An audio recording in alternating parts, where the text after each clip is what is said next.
Hey, good afternoon, Miss Tillman. This is Brother Bartell. I just wanted to repeat what I was saying on your radio station. We got cut off, and I wasn't able to hear anything else. My whole position is that it's almost identical to yours, and that is, many of us don't know where we come from. We don't even know how to ask for reparations because we don't know what it is we're repairing, what we need repaired. One of the aspects I believe reparations will need to cover is our viewing, cinema, our programming. Why? Because that is a way we can get our story out. First, we have to learn how to tell our own story, Miss Tillman. We have to learn how to tell our stories of love, brotherhood, suffering, inspiration. You look at countries like China. They repaired themselves by putting themselves on the cinema. One man could beat 10 enemies. One man can fly, another one can soar, and do these unbelievable feats that made them feel strong about themselves and about their country. And of course, you mentioned in your show that we need to have economics, country, language.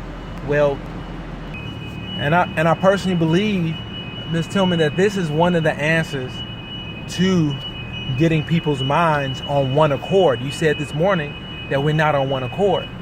So when you think about those stories, these are ancient stories, old stories. In order to make them relevant, put a modern soundtrack behind it.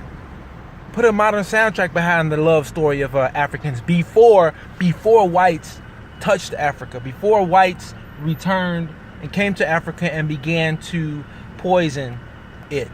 I think that telling our story will give so many directors room to create in a genre that they didn't even know that was right in front of their noses for all these decades. For all these decades that cinema has been impacting our society.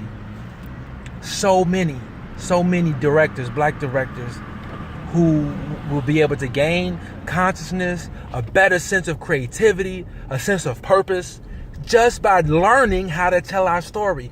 Egypt, before whites reached Egypt, they had neighborhoods, they had cities. People actually ate at restaurants.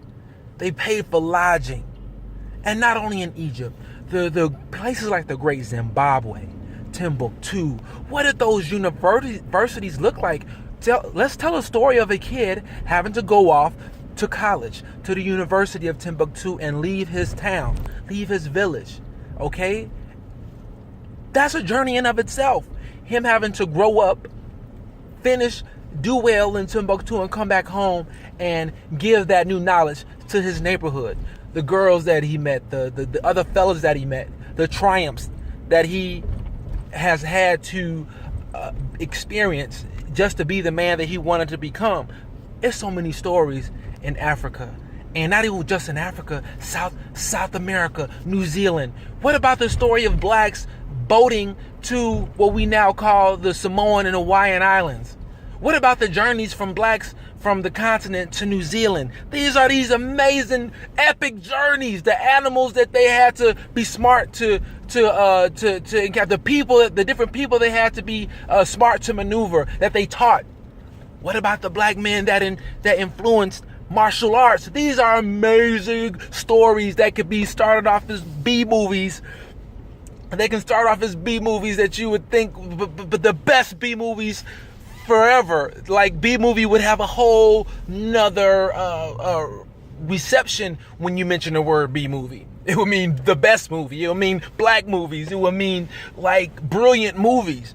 So please